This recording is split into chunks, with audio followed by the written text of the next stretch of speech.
Welcome to a Delco Nerd Network podcast. I am your host, Anthony Rigucci, and this is Replay, Relive, and Re-Experience, or as we like to call it, Re3s, where you guessed it, we do all three of those things to our favorite video game series. In this edition of Re3, we'll be replaying, reliving, and re-experiencing the Halo franchise starting with Halo Combat Evolved and ending with Halo 5 Guardians, in anticipation for, you guessed it, Halo Infinite later this year, hopefully. Here to go on Master Chief's saga with me, my two guests. Well, one guest, one co-host. The regular hosts for the show, Chris Trio, Chris Geddes. Guys, how you doing?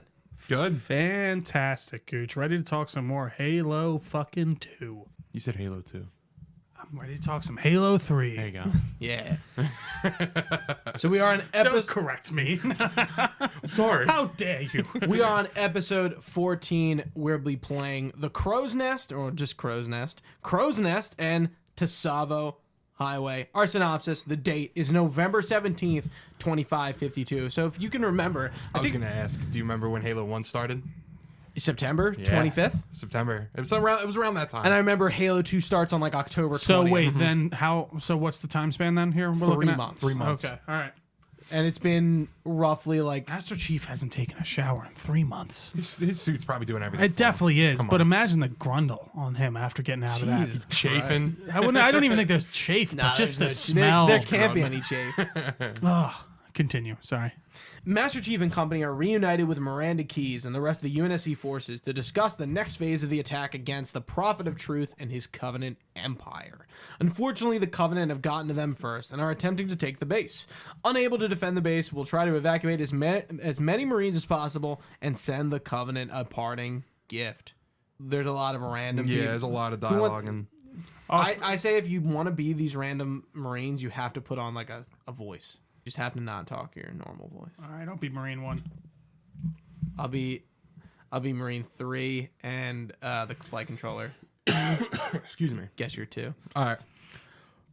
Sorry for the tight squeeze. Tell the commander her ace is in the hole. Kilo 2-3 touches down. Medics load an injured Marine on a stretcher, and Master Chief, the Arbiter, and Johnson get off. Marines sitting by the landing pad see John get out of the Pelican. Hey, check it out. No way, a Spartan? For real? You better not be. No, man, he's here. We're going to be all right. Lieutenant Commander Miranda Keyes comes out onto the landing pad to meet Johnson, the Arbiter, and Master Chief. After a brief reintroduction with Miranda, she briefs us on the current situation. I'll be Keys if you want me to, or you can be, whichever you feel like. Yeah, I'll be Master Chief. All right. The Prophet of Truth ship has breached the lunar perimeter, smashed what's left of the home fleet. Terrestrial casualties from the subsequent bombardment were... Medics race with injured Marine on stretcher. Johnson tends to the injured Marine. Extreme. Truth could have landed anywhere, but he committed all his forces here, East Africa, the ruins of New Mombasa. Then they started digging. What about Halo?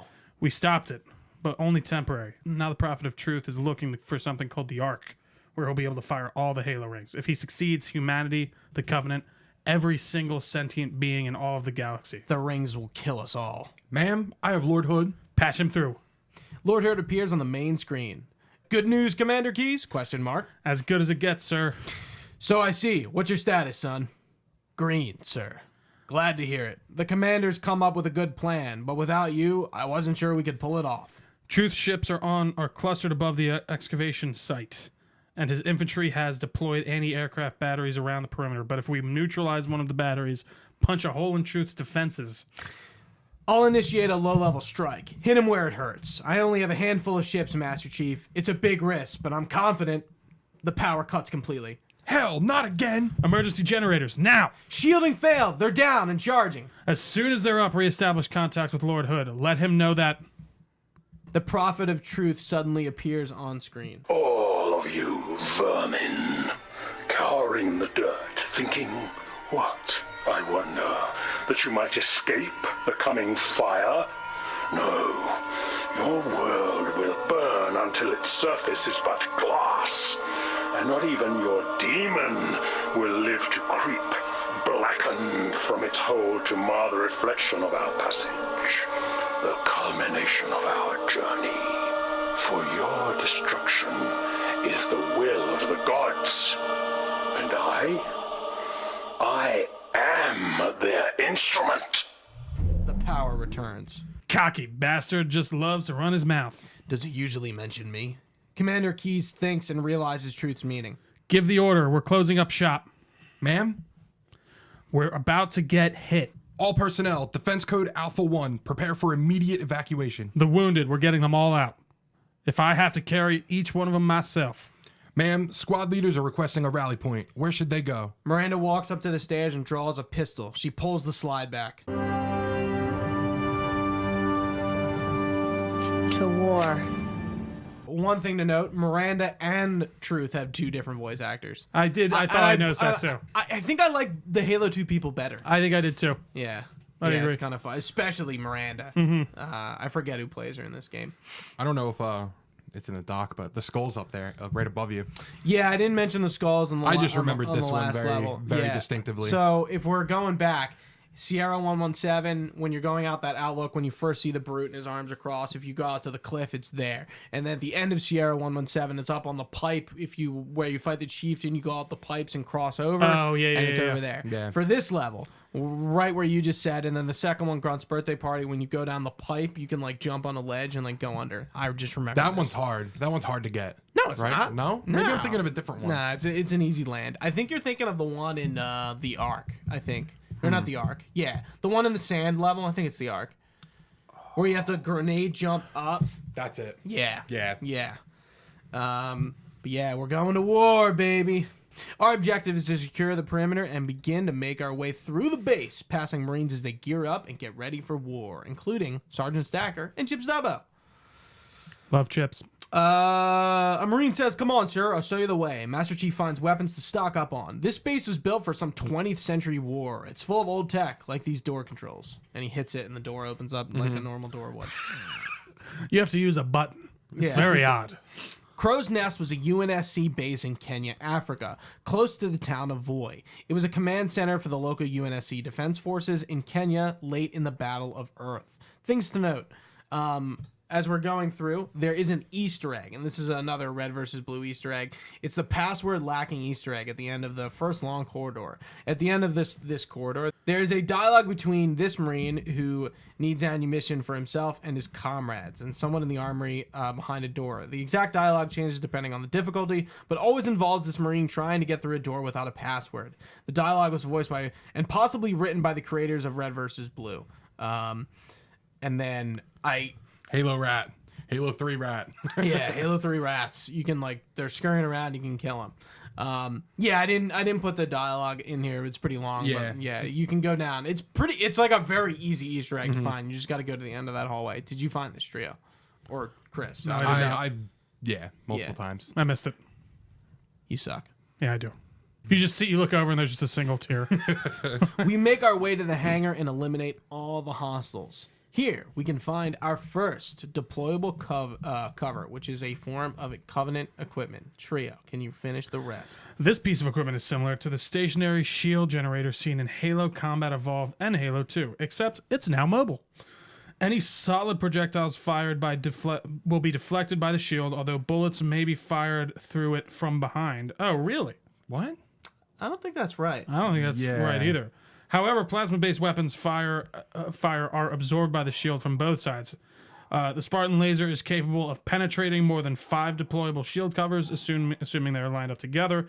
Once secured, we are ordered. Oh, Once secured, we are ordered back to the ops center. One thing I don't like about this level, it's a lot of it's not a backtrack. Yeah. You got to remember where you're going and shit. One yeah. thing about Halo, they don't do backtracking well. Well, they don't they put an arrow when you see the arrow through the walls, but then you're like, okay, how do I get back through to that arrow? Like, I know what you mean. I agree. So our new plan is to fully evacuate the base, and we're going to set off 3 demolition charges in our wake. We'll need to make our way through another part of the base to rescue any Marines we can. In the next room with the Brutes, we'll find our first deployable grab lift. The gravity lift is a piece of Covenant deployable field equipment. Once deployed, the portable gravity lift unfolds and projects a bluish-purple stream of gas and energy that propels a player into the air in a similar manner to the Covenant's larger version, but on a smaller scale and for a finite duration. It has the power to lift vehicles and other objects into the air. Fragmentation grenades tossed at the lift will fly off in directions which can be manipulated by the player to damage enemies. This was the star of many Halo 3 clips back in the day. Oh, yeah. As people would do random shit and or throw a grav lift in front of a ghost or like a warthog, and it would fucking go over them. Again, physics in these games can't be beat. Yeah. And one of the brutes has a flare we can pick up off of him. Guess how short? Literally, the entry for this on the wiki is like a sentence. The flare is a piece of equipment with the ability to blind enemies. That's it. Here's the interesting trivia I was talking about This earlier. is so funny. I just read it, yeah. In the campaign, the flare has no effect on enemies whatsoever. They will be able to shoot you regardless. This is because the AI-controlled NPCs use ray tracing-like algorithm to detect targets. And this algorithm does not take light or color into account. It seems as if the flare's sole purpose for existing in campaign is for the enemies to use against you. However, at some point, it will sometimes make grunts and brutes dodge or panic. The grunts will flee and the brutes will go berserk. I didn't know that. That's, And, that's very interesting. I picked it up and I've thrown Again, it. like you just, what you said earlier, it feels like equipment was made for multiplayer. Bing, bang, Yeah. boom. Like this feels like one that was literally made as basically a flashbang grenade for the multiplayer. Yeah. But it didn't really make any difference in the campaign. It's interesting. Our next Cortana moment, you have been called upon to serve. That's it. Master Chief jumps through a vertical shaft into a canal where he finds the Arbiter fighting off another swarm of drones. Half-wit insects, the prophets use you like they used me. Reject their lies. Rebel. All of your hives will perish. After the Arbiter takes care of the drones, he rejoins John. Spartan, the brutes have taken your soldiers. As prisoners or meat for their bellies, I do not know. In case some yet live, let us be carefully when we shoot. Master Chief and Vadim head through the door, seeing the captive Marine thrown hard against the pillar where multiple Marine corpses lie. The Marine dies and falls limply to the ground, and John and Vadim rush in. One of the Marines, being held by a brute, begs for mercy and decides to kill him too. Pretty brutal, this whole scene. Yeah, If the camera is detached in theater mode, you can see that the barracks are filled with brutes torturing Marines. For example, there's a brute captain holding a Marine by the ankle. Yeah, this is a pretty big combat portion, but yeah, it looks like what is it they say it is? It looks like a giant bathroom. Like, it looks like a giant, shower room. I Yeah, agree. It there's, really sinks I around. totally That's agree. right. It's like a barracks. I was like, I don't know what the fuck this place is. What kind of barracks are I was that? Very thinking odd. about it. I'm like, what is this place? Like, what am I calling it? The locker room? Yeah. There's a lot of there's a lot of bad things going on in this Yeah. locker room. Jesus Christ. At some point, I actually don't know when, we have picked up the spike grenade. Yeah, I feel like I can't even remember where that comes in. Did you read this one? Absolutely. Thanks. Okay. The Type 2 anti-personal fragmentation grenade, more commonly known as the spike grenade, is a Jirohani manufactured grenade. It is most notable for its adhesive properties, using its spikes to stick to a target. Soon after being attached, it'll detonate, turning the spikes into lethal projectiles. The spike grenade's initial explosion is the least powerful of all the grenades in Halo 3, although the explosion is not meant to be lethal. The explosion is meant to scatter the spikes at deadly velocity, impaling enemies within range or wounding them enough to let the user finish them off. Taking out the brutes, the surviving Marines grab weapons from more piles of corpses, taking a second degree for their comrades. While John and Vadim resupply and reload, they continue their rescue throughout the barracks, defeating the brutes and rescuing a maximum of 7 Marines, including a sergeant. John leads the survivors outside to the lift. He activates it and they wait for it to come down. While they wait, matters get worse. Commander, we lost the op center. Brutes attacked in force. Couldn't hold them off. We were falling back to the hangar, but don't wait for us. What should I do, ma'am? Hold position. I'm not leaving without them. Ma'am, I've got movement, above and below. Brutes, they've got jump packs. They're going after the thrusters. Shake them off, Lieutenant. Kilo 2-3 takes off, getting out of the brutes' reach. Noticing John and Vadim, the brutes attack them. After successfully After sex. Bow, chicka, wow, wow. Sorry. After successfully retaking the flight deck, a door at the road below opens, and Johnson approaches them. Seeing him and his surviving squad at the doorway under attack from drones, John and the Arbiter assist. Brutes in the op center. They disarmed the bomb. Sorry, Commander. There were too many, even for me. Chief, Get back to the op center. Kill those brutes. Rearm the bomb. I've got to get these men out of here. But I'll radio out with another exit. Good luck. There's a little hidden alcove if you like. I got lost here, so I was just like walking around a bunch. There's like a little like overlook, and here we can find cloaking and the Tripmine equipment. Cloaking is a form of equipment in Halo 3. It can be found on multiple levels in the campaign, but it's not present in multiplayer. Once activated, it has the same basic function as active camo from the first 2 games. You're basically invisible. The TR9 anti-personnel mine, otherwise known as Tripmine, or mine, whatever you want to call it, is a UNSC equipment item usable in Halo 3. The Tripmine can be detonated by weapons fire, close proximity, or impact of an infantryman. It does not use a remote trigger, however. The mine will explode after 90 seconds if not detonated before then. It is apparently capable of detecting anti-gravity generators found on Covenant vehicles. It will not detonate, however, if a player crouch walks over it. I didn't know that. I didn't know that. I think either. I knew that at one point. Like, it just kind of sounds familiar, and I'm like, I feel like I would have known that, like, back in the day at some point. Probably. The technology it uses to detect nearby objects may be similar in nature to that of the motion sensor, which also fails to detect stationary vehicles and slow crouched players. Next, we get our next Cortana moment. This is pretty much as we're moving to the end of the level. Cortana says, You will be the protectors of Earth and all her colonies. We fight our way to the op center, rearm the bomb, and get the hell out of Dodge via an elevator in the hangar, like I just said. Another Cortana moment. There will be a great deal of hardship on the road ahead. There's another Cortana moment as we continue. You will become the best we can make you. John 117 makes it to the service elevator, activated, and the door does not shut fully. Something explodes, flames flicker through the gap. This place will become your home. The elevator descends. Master Chief hears a massive boom. He looks up and sees the flame roaring through the open door. The violent shaking disconnects the elevator and sends it plummeting down. It crashes and Master Chief blacks out.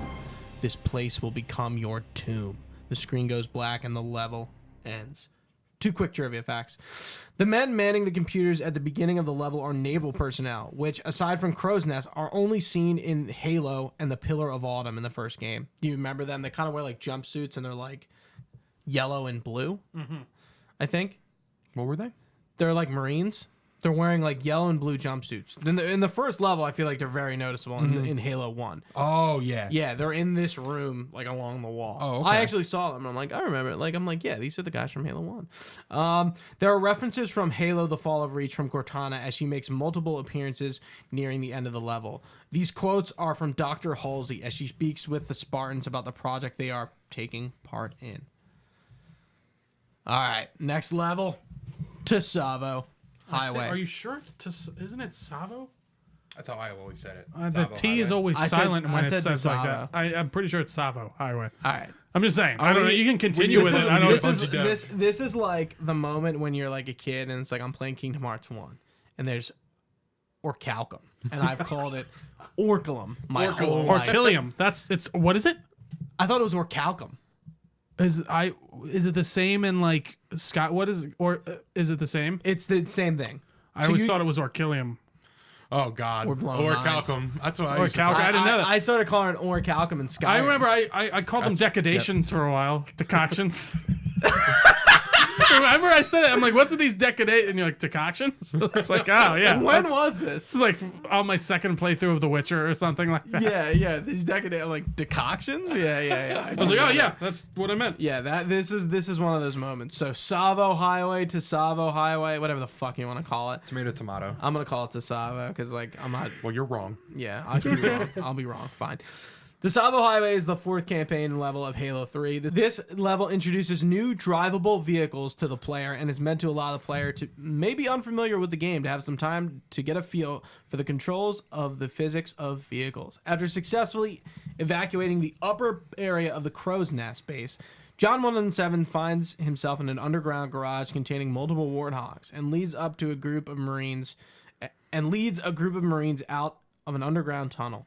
He then leads the surviving Marines to the town of Voy after fighting his way down the highway through many Covenant troops. Spartan 117 breaches the barrier, blocking the path leading to Voy and the ancient Forerunner artifact buried beneath the Earth's surface. The Chief starts to wake up. The Master Chief comes to in the wreckage of an elevator with wounded Marines being with wounded Marines being treated and other Marines trying to regroup. The elevator shaft above is engulfed in flames. On the other side of the underground vehicle maintenance bay, a Marine sergeant shows up at the other side of the elevator wreckage and begins to handle the situation. The Master Chief and many Marines fit for duty form up on the other side of the maintenance bay with 2 Warthogs parked and functional. One being a transport hog, which I've talked about before, but this is the first time we're seeing it.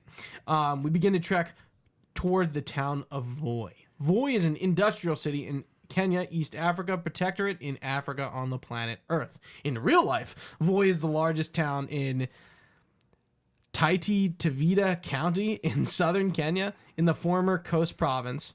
It lies at the western edge of the Taru Desert to the south and the west of the Tsavo East National You Park. almost said it there. The Sagala Hills are to the south. And the Tsavo Highway is a highway that replaced the old Kenyan International Trunk Road A23. This is in game. This highway bears the name Tsavo because it bisects the southern part of the Tsavo West National Park. It doesn't actually pass through the town of Tsavo, which is commonly mistaken. As we leave the underground section, you emerge on land and witness the debris of the New Mombasa orbital elevator. We didn't talk about this before, but do you guys remember this from Halo 2 when the orbital elevator gets blown up? Yeah, this is what we're looking at.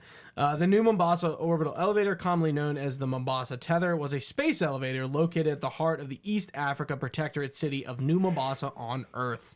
It was used for heavy lifting ordnance from surrounding port facilities into the station in geosynchronous orbit at the top of the elevator structure, a transport method much cheaper and more efficient than booster rockets filled with expensive fuel. The company in charge of this management of the space elevator was called New Mombasa Uplift. I feel like Uplift is used a lot in Halo, like as map names and stuff. Yeah. We will run into one of my favorite vehicles in this level, the Chopper Trio. Take it away.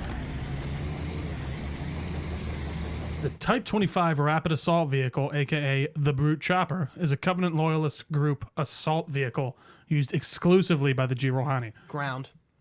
What did I say? Group. Yeah, only one person. That makes sense. Ground assault vehicle. My apologies.